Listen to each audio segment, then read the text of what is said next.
Fala pessoal, aqui é o professor Herbert Almeida. Agora nós vamos começar a estudar improbidade administrativa. A improbidade administrativa ela está definida na Lei 8429 de 1992. É uma norma muito relevante porque ela é uma daquelas normas que tem o propósito de tentar, defender a moralidade dentro da administração pública. A gente sabe que não é fácil, a gente sabe que é muito complicado, mas a lei de improbidade administrativa ela entra com esse propósito de proteger o patrimônio público, proteger as boas práticas, proteger a ética, a honestidade dentro da administração pública. E aqueles agentes públicos ou então outras pessoas que tiverem uma má intenção em relação à gestão da coisa pública, essas pessoas estarão sujeitos ao poder da lei de improbidade administrativa. E é justamente sobre esse tema, então, que a gente começa a conversar um pouquinho aqui. Mas antes de qualquer coisa, pessoal, a lei de improbidade administrativa, ela encontra como bases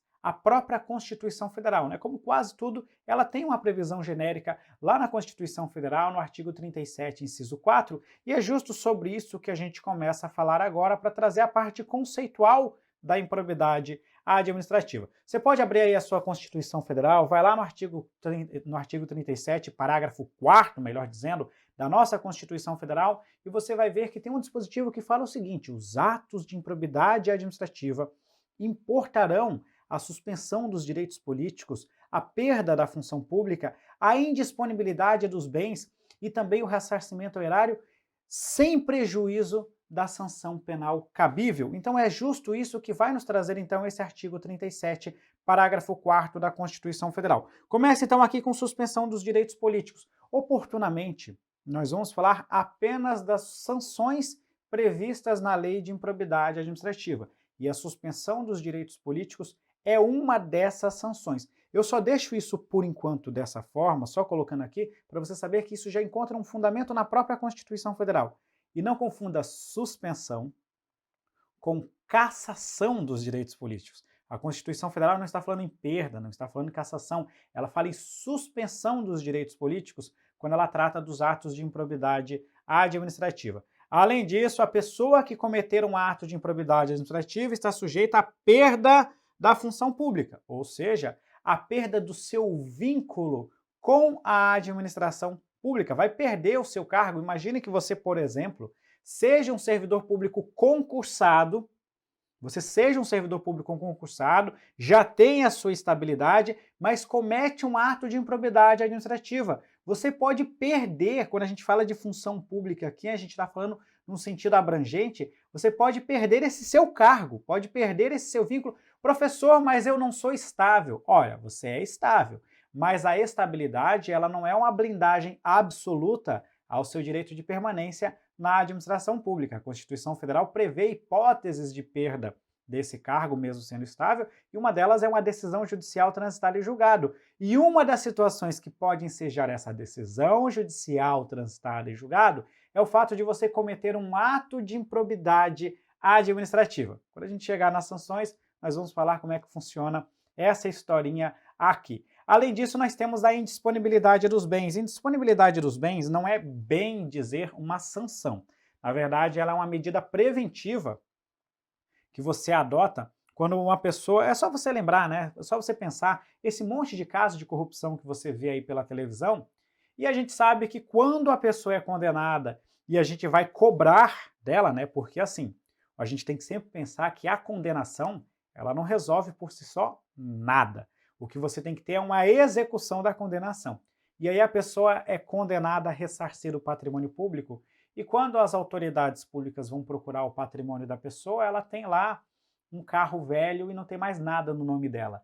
Então a indisponibilidade dos bens é para evitar que a pessoa se desfaça do seu patrimônio, justamente para que não pague o que ela acabou causando de dano, ou então para que ela não perca aquilo que ela recebeu indevidamente como enriquecimento ilícito. Então a indisponibilidade dos bens é uma medida preventiva para que você impeça que a pessoa se desfaça dos seus bens e depois você tenha condições de aplicar as medidas decorrentes da lei de improbidade. E por fim, o ressarcimento ao erário. Quando a gente fala do ressarcimento ao erário, é você devolver para o patrimônio público aquilo que você causou de prejuízo ao poder público. O artigo 37, parágrafo 4º da Constituição, ele vai além, ele fala que tudo isso aqui é sem prejuízo da ação penal cabível. Nós vamos estudar oportunamente e nós vamos analisar que a responsabilidade por um ato de improbidade administrativa é uma esfera de responsabilização própria. Talvez você já tenha ouvido falar ou já tenha estudado em algum momento que um servidor público, um agente público, ele pelo exercício irregular das suas funções, ele pode responder em várias esferas de responsabilização. Então aqui eu vou dar um exemplo. O servidor que cometer determinado ato, ele pode responder, se esse ato for previsto na legislação como um crime, ele pode responder uma ação penal por aquele crime. Só que essa ação penal é uma esfera de responsabilização. Ao mesmo tempo, esse servidor público, essa conduta dele pode estar prevista lá no seu estatuto do servidor como uma conduta vedada. E por isso ele pode responder dentro de um processo administrativo disciplinar e pode sofrer uma sanção disciplinar. Isso aqui já é uma segunda esfera de responsabilização. Esse servidor, ele pode ter causado com essa conduta um prejuízo ao poder público. E ele tem que indenizar esse prejuízo, ele tem que ressarcir o erário. Isso aqui é uma forma de responsabilidade civil. Então ele responde na esfera penal, na esfera administrativa e na esfera civil. A responsabilização por improbidade administrativa ela é classificada mais ou menos como uma forma de responsabilização civil ou então como uma forma específica, própria de responsabilidade, ou seja, seria uma quarta via de responsabilização e existem também outras. O servidor pode responder dentro de uma esfera ética, enfim, existem várias esferas de responsabilização, mas aqui eu só trouxe para vocês alguns exemplos. Então, um servidor público que cometer um ato de improbidade administrativa, ou até melhor dizendo, um agente público que cometer um ato de improbidade administrativa, ele pode responder por improbidade sem prejuízo de outras esferas de responsabilização. Inclusive, a Constituição Federal faz menção à ação penal cabível. E nós podemos avançar mais um pouquinho, que isso aqui vai ocorrer na forma e também na gradação definida em lei. Então a Constituição Federal, ela não fala muito além do que seria ou de como funcionaria a responsabilização por improbidade administrativa. Ela fala que tudo isso vai depender de uma lei que vai regulamentar essa situação. E essa lei é uma lei bem famosa no mundo dos concursos públicos, que é a nossa Lei 8429, que é a Lei de Improbidade Administrativa. Você pode ver alguns materiais, alguns resumos aí falando em LIA, Lei de Improbidade Administrativa. É a famosíssima Lei 8429. Pessoal, você tem que estudar muito a Lei de Improbidade por alguns motivos. Primeiro, porque ela é uma lei importante. Você tem que saber, quando você se tornar um agente público, ou até mesmo antes, para quando você se tornar, você poder agir da forma correta, que existem uma série de condutas que são inadequadas e que um agente público não pode cometer, sob pena de levar a devida paulada. Segundo ponto, ela além de ser uma lei muito importante para o seu dia a dia, ela é muito importante dentro dos concursos públicos. É muito comum cair a lei de improbidade administrativa.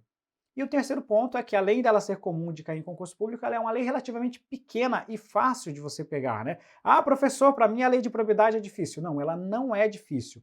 Você ainda não estudou o suficiente. Porque quando você estudar o suficiente, você vai notar o quanto que essa norma é uma norma que tem muitas coisas que são bastante lógicas e que ela é relativamente curta. Então, com pouco tempo de estudo, você pode maximizar o seu ganho em algumas questões. Basicamente isso, aqui nós já trouxemos então uma parte introdutória sobre a lei de improbidade administrativa.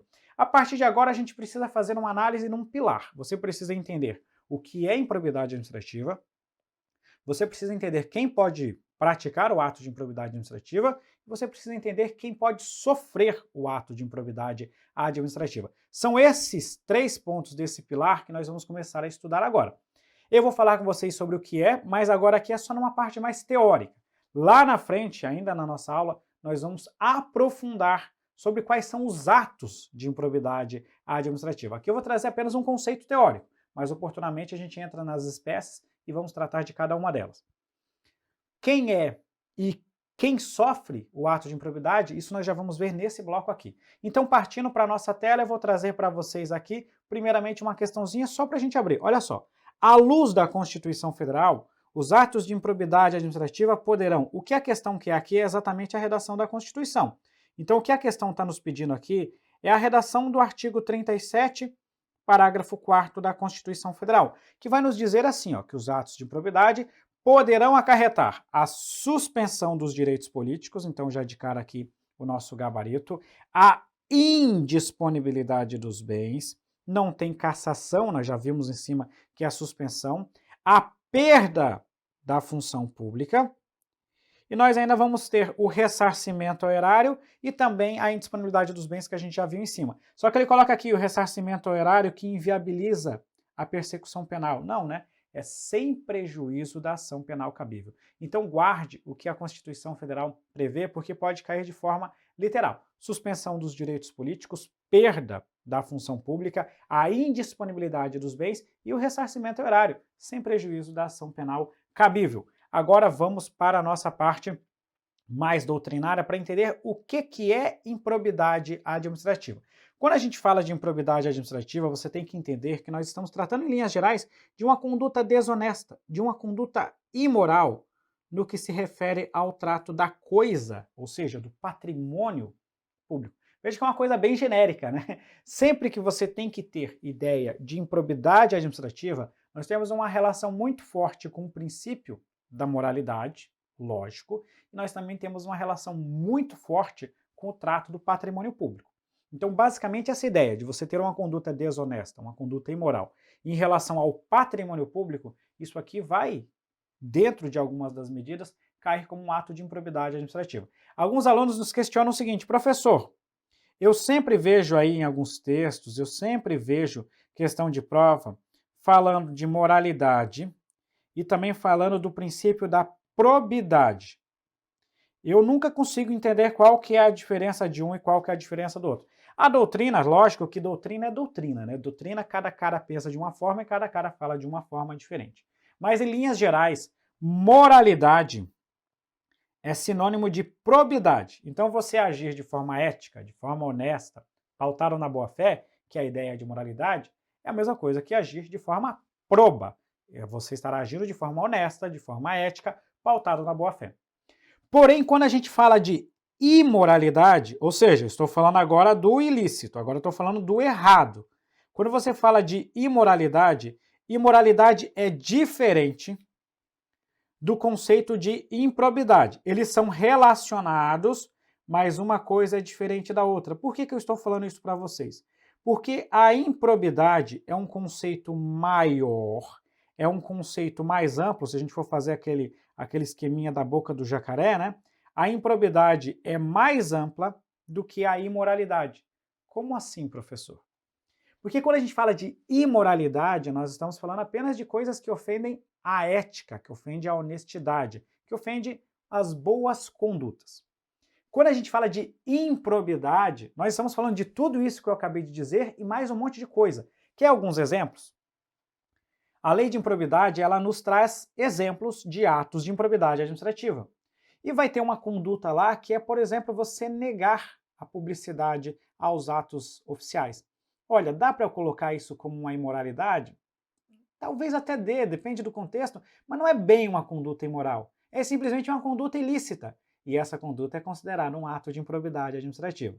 Então, moralidade e probidade são equivalentes. Agora, imoralidade e improbidade não são equivalentes. Porque improbidade é algo que ofende a ética, que ofende a honestidade, que ofende o dever de boa-fé, mas que também ofende um monte de outras coisas, ou seja, vai além de ofender a mera moralidade. Então, aqui só para a gente ir chegando ao que seria o conceito de improbidade administrativa. Então, se trata de um ilícito, ou seja, de uma conduta que ofende a legislação. E esse ilícito, eu posso colocar ele dentro de uma natureza civil ou então de uma natureza política. Por que a gente fala de natureza civil política dentro do ato de improbidade administrativa? O professor está muito teórico isso. Civil porque você pode ter uma responsabilidade em termos de dinheiro. Você pode ter que ressarcir. Você fala de responsabilidade civil quando você causa um dano a alguém e tem que ressarcir essa pessoa. Então, uma responsabilidade civil é uma responsabilidade em dinheiro, normalmente. Se você causar um prejuízo a alguém, você vai ter que indenizar. Se você causar um prejuízo ao Estado, você vai ter que reparar esse dano causado ao Estado e ainda pode sofrer uma multa civil, conforme cada parâmetro que a gente vai ter de cálculo. Por isso que a gente sempre fala que é um ato, um ilícito de natureza civil. Mas nós também podemos dizer que é um ilícito de natureza política, uma vez que uma das sanções pelo ato de improbidade é justamente a suspensão dos direitos políticos. Outro ponto interessante que você se pergunta, talvez se você é leigo no assunto, é o seguinte: professor, então improbidade é um crime? Não. Improbidade não é, por si só, um crime. Não existe essa equivalência exata. Às vezes a gente tem um pouquinho de dificuldade de entender o que é crime. Crime é uma conduta tipificada na legislação penal. Não é qualquer tipo de ilícito. Ilícito é muito mais abrangente do que um crime. Então, a improbidade administrativa é um ilícito dentro da natureza civil e política, mas não é por si só um crime. O que eu quero dizer é que por si só não é um crime? O fato de uma conduta estar descrita no artigo 9º, no artigo 10, no artigo 10A e no artigo 11, que são os 4 artigos que enumeram os atos de improbidade dentro da Lei 8.429, o fato de essas condutas estarem descritas nesses artigos não os torna um crime, torna eles um ato de improbidade administrativa. Mas nada impede de que a mesma conduta que está lá na Lei 8.429 também seja prevista na legislação penal. Eu vou dar um exemplo para vocês. Se você dispensar indevidamente a realização de um processo licitatório, você terá cometido um ato de improbidade administrativa. Está lá no artigo 10 da Lei de Improbidade. Só que se você pegar a Lei de Licitações e Contratos, você vai ver que dispensar a licitação fora das hipóteses previstas em lei é um crime. Está previsto na Lei 8.666. Então nós temos uma conduta que a Lei 8.429 define como improbidade administrativa e que a Lei de Licitações define como um crime. Então, pelo simples fato de constar na Lei 8.429, isso não é um crime. Mas a legislação penal, ou a legislação extravagante, nesse caso, capitulou essa conduta como um crime. Então, é isso que a gente tem que entender. O ato de improbidade por si, pelo fato de constar na Lei 8.429, não é um crime. Mas ele pode estar previsto em outra conduta também como crime. Então, simultaneamente, ele será improbidade e também será um crime. Professor, mas eu já li a Lei 8.429 e eu acho que o senhor está errado, porque lá no artigo 19 diz que é crime você denunciar alguém, representar contra um agente público que, em tese, teria cometido um ato de improbidade, mas eu sei que ele é inocente. Isso vai ser um crime, está no artigo 19, professor. Aí é diferente. O artigo 19, ele não está me trazendo um ato de improbidade. Ele não está tratando de improbidade administrativa. Tanto que aquele artigo 19 não precisava nem constar ali na Lei 8.429. Você podia tirar ele e colocar lá no Código Penal ou colocar em outra norma. Simplesmente o legislador aproveitou aquele momento, já que ele estava tratando de improbidade, e disse o seguinte: olha, improbidade é uma coisa grave, as pessoas podem representar as autoridades competentes por uma eventual ocorrência do ato de improbidade, mas se a pessoa fizer isso de má fé, ela estará cometendo um crime. Então, se você denunciar alguém, representar contra alguém, mas você sabe que esse alguém é inocente, aí você comete um crime previsto no artigo 19 da Lei 8.429. Mas aí não é improbidade, é só crime. Então, por isso que a gente tem que separar bem. Os atos de improbidade são no artigo 9º, 10, 10A e 11. Estes, por si só, não são crimes. O artigo 19 não traz um ato de improbidade. Ele capitula um crime, mas ele poderia ter feito isso, ou o legislador poderia ter colocado isso em qualquer outra lei. Voltando então para a nossa tela, o fato dele não ser em si um crime já tem um ponto importante para a gente entender. As condutas de improbidade administrativa não vão ensejar, por exemplo, penas como detenção, a prisão que a gente está acostumado a ouvir falar, porque isso são sanções previstas na legislação penal. Penas restritivas de liberdade não se aplicam aos atos de improbidade administrativa. Improbidade administrativa é perda da função pública, suspensão dos direitos políticos, multa, proibição de contratar com o poder público e outras coisas que nós vamos ver oportunamente. O outro ponto é o seguinte: eu até falei aqui em cima que são condutas desonestas ou imorais. Essas condutas elas podem ser ações ou omissões, porque o simples fato de você deixar de exercer as suas atribuições, permitindo que, por exemplo, com essa sua omissão, alguém se enriqueça ilicitamente, essa sua omissão também será um ato de improbidade administrativa. Então nós vamos ver, quando estudarmos as espécies, que são ações e omissões que podem configurar atos de improbidade administrativa. Beleza, olha só uma questãozinha de prova. Os atos de improbidade administrativa foram disciplinados pela Lei 8.429. Segundo o referido regime jurídico, o ato de improbidade em si não constitui crime e não pode caracterizá-lo. Isso em razão do princípio da especialidade. Nós temos aqui basicamente dois erros. De fato, em si, não é um crime, mas nada impede de uma lei específica caracterizar essa conduta como um crime. Eu sei que essa parte, a redação não ficou bem clara, não dá para a gente entender bem o que é a questão. Mas o fato é o seguinte, o ato de improbidade em si não é crime, até aqui está certo. Mas nada impede de uma outra norma caracterizar aquela conduta como um crime. Então isso já torna a questão errada. O outro ponto já é um ponto lá do direito penal. Isso aqui não se trata de princípio da especialidade, mas em sim de princípio da legalidade. Pelo princípio da legalidade, no âmbito do direito penal, a gente sabe que não vai existir um crime sem lei anterior que tipifique aquela conduta como crime. Então, a legalidade, o princípio da legalidade, pode permitir que uma lei capture aquela conduta como um crime. Isso é plenamente possível, então por isso que essa questão aqui está incorreta. Outro ponto que a gente tem que estudar é sobre o alcance. Eu falei da Lei 8429 e você deve lembrar muito bem o seguinte, os entes da federação, eles têm a sua própria autonomia. Você tem a União, tem os estados, o Distrito Federal e os municípios. A União tem o seu poder legislativo, mas os estados, o DF e os municípios também têm o seu poder legislativo. A questão é o seguinte, essa lei, a Lei 8429, ela se aplica a quem? A Lei 8429, ela é dentro da classificação doutrinária uma lei nacional. Quando eu falo de lei nacional, é porque eu estou falando daquele tipo de norma que se aplica a todos os entes da federação. Logo, a Lei 8429 ela se aplica tanto à União, quanto aos estados, como ao Distrito Federal, como também aos municípios. Então, um prefeito municipal, inclusive nós vamos falar sobre isso já já, um prefeito municipal ele pode cometer um ato de improbidade administrativa. Ah, professor, se aplica no âmbito municipal? Sim, se aplica no âmbito municipal. Professor, mas se aplica apenas ao âmbito do poder executivo ou alcança também os outros poderes? Olha, a lei de improbidade administrativa, ela vai se aplicar também, eu vou colocar assim, ó, a todos os poderes. Quando eu falo que se aplica a todos os poderes, eu quero dizer que ela se aplica ao poder executivo, ao poder legislativo, ao poder judiciário e também se aplica àqueles órgãos que em tese têm a sua autonomia própria, como o Ministério Público e o Tribunal de Contas. Todos os órgãos e todas as entidades também da administração pública estão sujeitas ao alcance da nossa Lei 8429. E vai se aplicar ao âmbito da administração direta e também ao âmbito da administração indireta. Todos esses estarão sujeitos ao âmbito de aplicação da nossa Lei 8429. Tranquilinha essa parte até agora aqui está bem suave. Olha só essa questão. Os atos de improbidade administrativa atingem apenas as entidades integrantes do Poder Executivo. Isso aqui está errado, porque não se limita apenas ao Poder Executivo. Se aplica a todos os poderes, questão errada, portanto.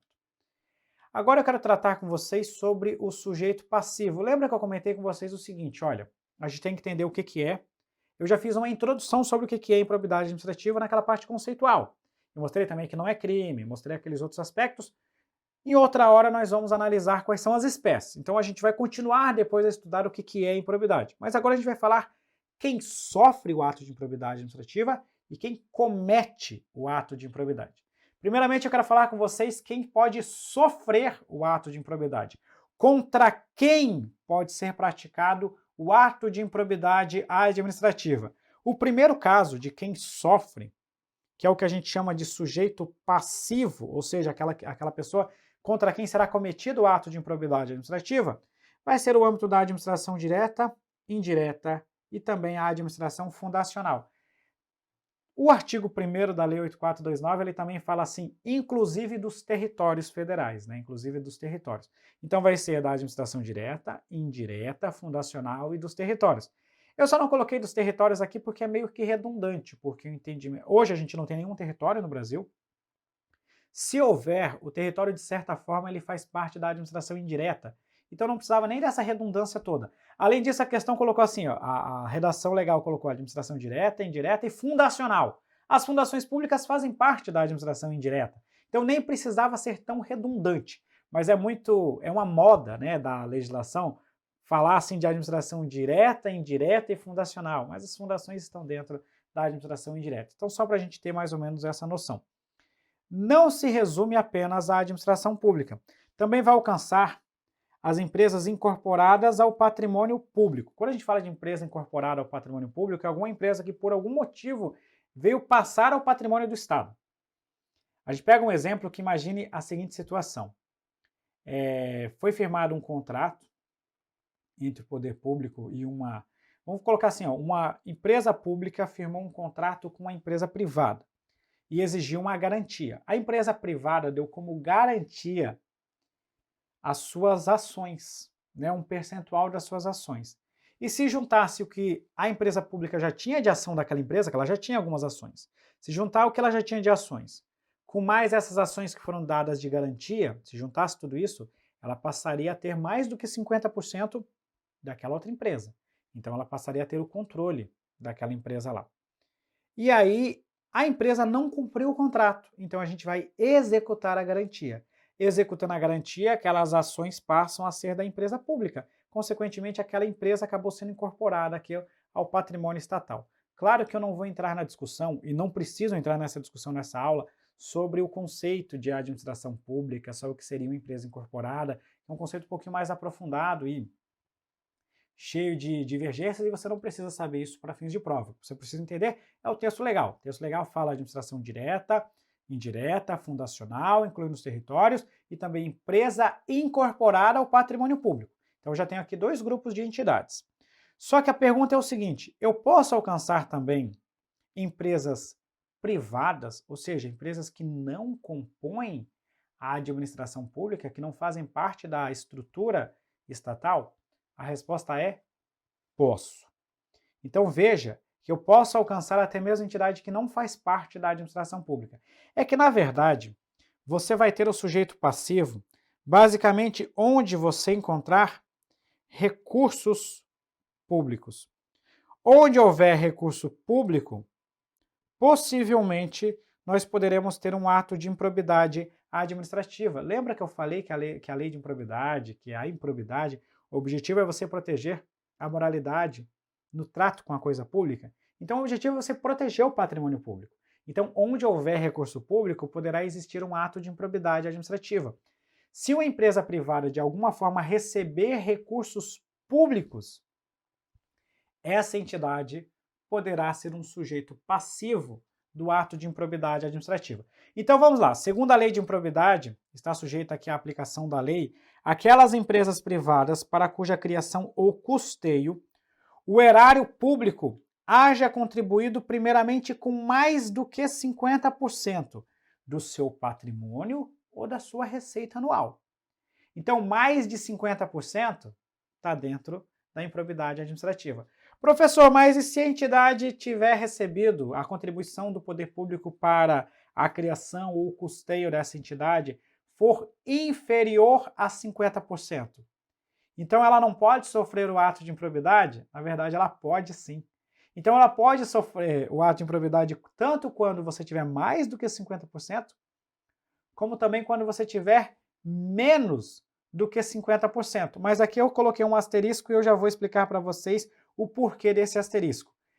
Também pode ser cometido um ato de improbidade contra o patrimônio de uma empresa privada que tenha recebido algum tipo de subvenção, benefício ou incentivo de natureza fiscal ou creditícia. Em resumo, qualquer entidade que tenha recebido recursos públicos. Na verdade, aqui quando a gente fala empresa privada, o mais adequado não era nem a gente falar empresa privada, como estamos usando aqui. Vamos utilizar assim, ó, entidade privada, que daí fica mais adequada aqui a expressão. Então, quando a gente estiver tratando de uma entidade privada, para cuja criação ou custeio o erário haja contribuído com mais de 50%, aplica-se a lei de improbidade. Com menos de 50% também se aplica a lei de improbidade, e quando você tiver alguma contribuição, alguma subvenção, benefício ou incentivo, a gente também pode ter a lei de improbidade.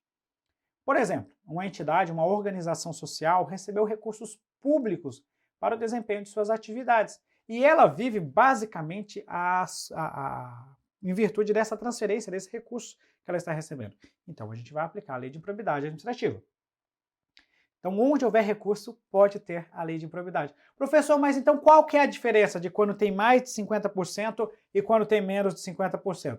a lei ela coloca uma exceçãozinha, uma restriçãozinha, dizendo o seguinte, que nessas situações aqui, tudo isso que está em vermelho, a aplicação da lei de improbidade, em especial das sanções de natureza patrimonial, estará limitada à repercussão do ilícito para os cofres públicos. Eu vou falar para vocês que na prática, isso aqui não faz nem muito sentido, porque em qualquer situação, os ilícitos estarão limitados à repercussão daquele ilícito para o patrimônio público. Mas em relação aos 50%, ao menos de 50% e a recebimento de subvenções, etc. e tal, o legislador colocou essa ressalva. Então, se, por exemplo, a entidade, imagina a seguinte situação, uma entidade, ela tem lá uma receita anual na ordem de 10 milhões de reais. E dessa receita anual aqui, ela recebe uma contribuição do poder público na ordem de 3 milhões de reais. Em determinado dia foi realizada uma fiscalização nessa entidade e constatou-se um desvio na ordem de 4 milhões de reais. Só que se você for analisar aqui, ó, tem um desvio de 4 milhões, mas a repercussão do ilícito para os cofres públicos, ela chega até 3 milhões de reais, porque só tem uma transferência de até 3 milhões relativos aí a recursos públicos. Então, por isso que a gente tem que, em qualquer caso, logicamente, limitar essa sanção patrimonial à repercussão para os cofres públicos. Mas em termos de explicação, seria mais ou menos isso. Você não precisa levar muito isso aqui para fins de prova, mas entender em si como que pode funcionar ou quando que pode ser alcançada aí a lei de improbidade administrativa como sujeitos passivos. Olha só uma questão. Para ser imputado como ato de improbidade administrativa, praticado contra associação de direito privado, sem fins lucrativos, e de interesse coletivo, a referida entidade deve ter sido subsidiada pelo erário em montante não inferior a 50%. Essa questão está errada. Por que ela está errada? Porque pode ser tanto mais de 50%, como também menos de 50%. A diferença é que no menos de 50%, a lei coloca aquela ressalva, dizendo que nesse caso aqui a repercussão, os ilícitos, as sanções de natureza patrimonial estarão limitadas à repercussão desse ilícito à contribuição dos cofres públicos. Então, por isso que esse item aqui está devidamente incorreto. A gente avança mais um pouco e agora eu quero conversar com vocês sobre quem comete o ato de improbidade administrativa. Ora, eu já vi quais são as entidades que podem sofrer o ato. Mas e quem, dentro dessas entidades, a entidade em si, ela não faz o ato de improbidade, né? Você não consegue apertar a mão de uma associação. Você não consegue apertar a mão de uma empresa pública, né? Dentro dessas entidades existem pessoas físicas. Essas pessoas físicas, que são os nossos agentes públicos, são as pessoas que de fato irão cometer esses atos de improbidade administrativa. Lógico que daqui a pouco a gente vai um pouquinho mais além ainda em relação a quem faz o ato. Então, dentro desse contexto, quem comete o ato de improbidade administrativa é, em linhas gerais, o que a gente chama de agente público. Então, todas aquelas pessoas que atuam dentro daquelas entidades que nós vimos anteriormente, entram dentro do chamado conceito de agente público e podem cometer o ato de improbidade administrativa. Então, partindo agora para a nossa exemplificação de quem comete o ato de improbidade, primeiramente nós temos que entender que pode cometer improbidade administrativa o agente público. E, pessoal, agente público aqui é o sentido amplo da expressão. Então, colocando no nosso quadro, o que eu quero dizer com sentido amplo? Sentido amplo é basicamente qualquer pessoa que possa exercer a função pública. E aqui é um sentido muito, mas muito abrangente. Quando eu falo aqui de agente público, que eu falo qualquer pessoa, eu posso estar falando do servidor público que prestou um concurso público, eu posso estar falando de um empregado público que prestou concurso público, eu posso estar falando de um ocupante de cargo em comissão, eu posso estar falando de uma pessoa que foi eleita para ocupar aquele cargo, eu posso estar falando de uma pessoa que sequer recebe remuneração para desempenhar aquelas atribuições. Eu posso estar falando do estagiário, aquele estagiário que ingressou lá em determinado órgão público, até ele pode cometer um ato de improbidade administrativa. É qualquer pessoa que tenha algum vínculo com a administração pública, não importa qual a natureza e qual a forma deste vínculo com a administração pública. Não importa se é permanente ou se é transitório, não importa se é com ou se é sem remuneração. Exerceu função pública. E quando eu falo de função pública, é a função pública dentro de qualquer uma daquelas entidades que nós vimos no slide anterior, estará dentro do conceito do que a gente chama de agente público. Colocando um pouquinho aqui do que diz o artigo 2º, né, ele fala que ainda que transitoriamente ou sem remuneração, preste atenção que eu não estou dizendo que é só transitoriamente sem remuneração. Eu só estou colocando que a lei ainda fala, ó, ainda que transitoriamente ou sem remuneração, para que você não tenha qualquer dúvida, que tenha sido eleito, que tenha sido nomeado, designado ou até mesmo contratado para exercer essa função, ou qualquer outra forma de investidura ou vínculo com a administração pública, e que exerça um mandato, um cargo, um emprego ou uma função naquelas entidades abrangidas pela Lei de Improbidade Administrativa. Então é um conceito bastante amplo. Ok, professor, então significa que para responder por improbidade administrativa tem que ser agente público? Não necessariamente.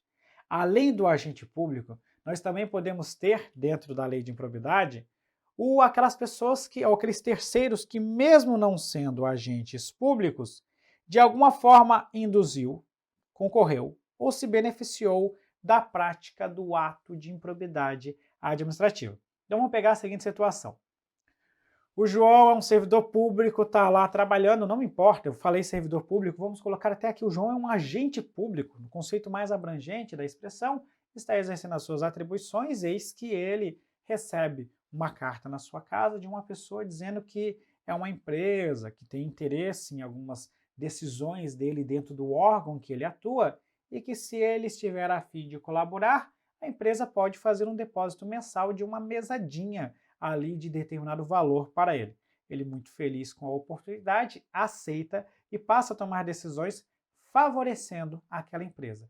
Nesse caso, o próprio agente público cometeu o ato de improbidade administrativa, mas nós também teremos um terceiro que induziu para a prática do ato de improbidade administrativa. Inclusive, a gente já pode até avançar um pouquinho mais, que quando a gente fala de terceiros, esses terceiros aqui, eles podem ser uma pessoa física, ou até mesmo uma pessoa jurídica. É lógico que nos dois casos nós vamos ter que analisar o tipo de sanção que será aplicado, né? O terceiro não pode sofrer, por exemplo, a perda da função pública, porque ele não tem função pública.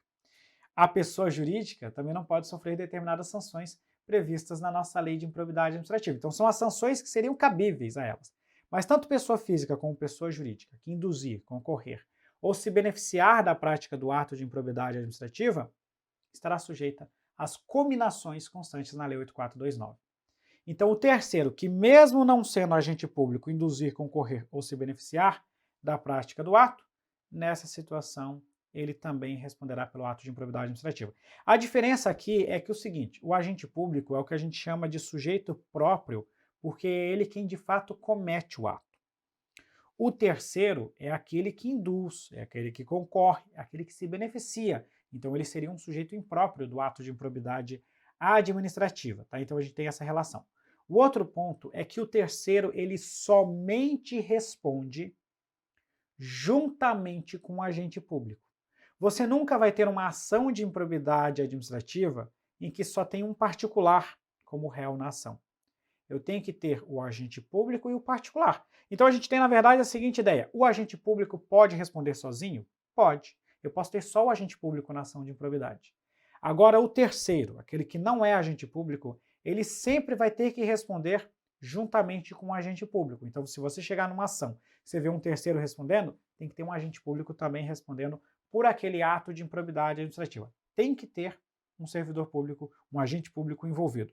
Outro ponto, agora já voltando um pouquinho para o nosso conceito de agente público, é a recente jurisprudência do STF sobre esse assunto. Existiu uma polêmica muito grande por causa de algumas decisões do STF e que você afastou, na época o STF chegou a afastar a aplicação da lei de improbidade aos agentes políticos que poderiam responder por crime de responsabilidade. É uma decisão totalmente parcial do STF, era uma decisão que não tinha muita lógica e que contrariava várias outras decisões do próprio STF em momentos seguintes a isso. Então ficou aquela, entre aspas, jurisprudência, que na verdade foi uma decisão isolada do STF, e existia muita dúvida. Afinal de contas, agente político pode ou não pode responder por improbidade administrativa? Recentemente o STF pacificou esse assunto e falou no que a gente chama de duplo regime sancionatório. O que é o duplo regime sancionatório? Segundo o STF, um agente político que possa responder por crime de responsabilidade, ele se submete a um duplo regime sancionatório, porque ele pode ser condenado por improbidade administrativa e também, pela mesma conduta, pode ser condenado por crime de responsabilidade. Então, uma responsabilização não exclui a outra. Então, acabou toda aquela dúvida, aquela polêmica. Então, por exemplo, o ministro de Estado pode responder por um ato de improbidade administrativa? Pode. Esse é o entendimento, agora, de certa forma, pacífico do STF sobre o assunto. O STF só colocou uma ressalva. O STF diz que isso somente não vai se aplicar ao presidente da República. Então, o presidente da República, ele não vai responder por improbidade administrativa na forma da Lei 8429, justamente porque o presidente da República possui um regime constitucional de responsabilização, que é um regime específico em virtude de eventual crime de responsabilidade que ele cometa. Então, por isso que o presidente da República não responde por improbidade administrativa na forma da Lei 8429. Por outro lado, todas as demais autoridades, sejam autoridades políticas, sejam agentes administrativos, seja qualquer forma de agente público, poderá responder sim por improbidade administrativa. Avançando mais um pouco, eu posso trazer uma questãozinha para vocês. O José, ele é um servidor de um órgão público. E o José, ele autorizou a entrada de uma amiga, Cristina, trabalhadora sem vínculo com o serviço público, em sua repartição. Cristina e José elaboraram conjuntamente um documento falso que determinava a transferência de determinados bens para outro prédio do órgão por ordens superiores. Sob essa justificativa, Cristina obteve a autorização dos seguranças para efetuar o transporte desses bens, ocasião em que furtou equipamentos de tecnologia. Nessa situação hipotética, conforme as disposições da Lei 8429, somente José, por ser agente público, estará sujeito às penalidades relativas aos atos de improbidade administrativa previstas na lei em questão, enquanto Cristina, por não ter vínculo com o serviço público, não estará sujeita a essa lei, devendo ser responsabilizada somente na esfera criminal. Está errado porque a Cristina aqui ela participou de todo o bolo aqui que a gente quer dizer, né? Então, tanto o José quanto a Cristina respondem. O José como o agente público, a Cristina por ter induzido, concorrido, nesse caso aqui ela concorreu, né, para a prática do ato de improbidade administrativa e também se beneficiou logicamente. Por isso que esse quesito aqui está errado, porque ela pode alcançar. Esse tipo de questão é muito, mas muito comum em provas. Questões sempre vão trazer um particular e vão dizer que esse particular não se submete porque ele não é um agente público. Mas é só você analisar, se ele estiver participando ali, se beneficiando, induzindo, etc e tal, ele estará assim sujeito às combinações, lógico que no que couber. E dessa forma a gente termina essa nossa parte introdutória. Vimos então basicamente o que é o ato de improbidade administrativa, quem comete e quem que pode sofrer o ato de improbidade administrativa. Pessoal, muito obrigado e até a próxima.